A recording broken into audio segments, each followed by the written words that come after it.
ولقد أخذنا آل فرعون بالسنين ونقص من الثمرات لعلهم يذكرون فإذا جاءتهم الحسنة قالوا لنا هذه وإن تصبهم سيئة يطيروا بموسى ومن معه ألا إنما طائرهم عند الله ولكن أكثرهم لا يعلمون وقالوا مهما تأتنا به من آية لتسحرنا بها فما نحن لك بمؤمنين فأرسلنا عليهم الطوفان والجراد والقمل والضفادع والدم آيات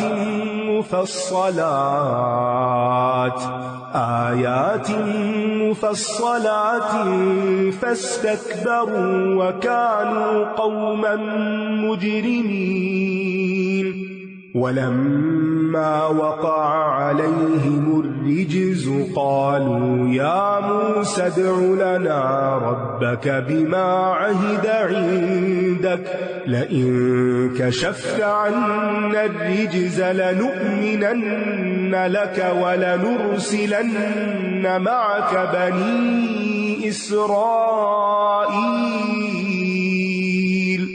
فلما كشفنا عنهم الرجز إلى أجل هم بالغوه إذا هم ينكثون فانتقمنا منهم فأغرقناهم في اليم بأنهم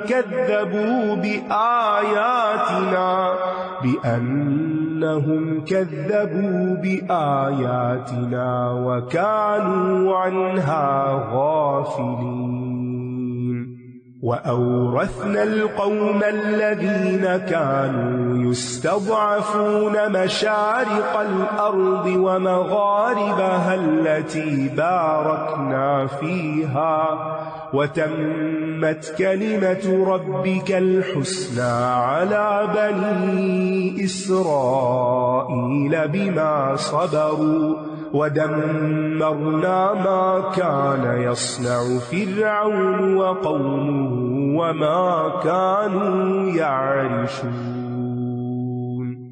وجاوزنا ببني إسرائيل البحر فأتوا على قوم يعكفون على أصنام لهم قالوا يا موسى اجعل لنا إلها كما لهم آلهة قال إنكم قوم تجهلون إن هؤلاء متبر ما هم فيه وباطل ما كانوا يعملون قال أغير الله أبغيكم إلها وهو فضلكم على العالمين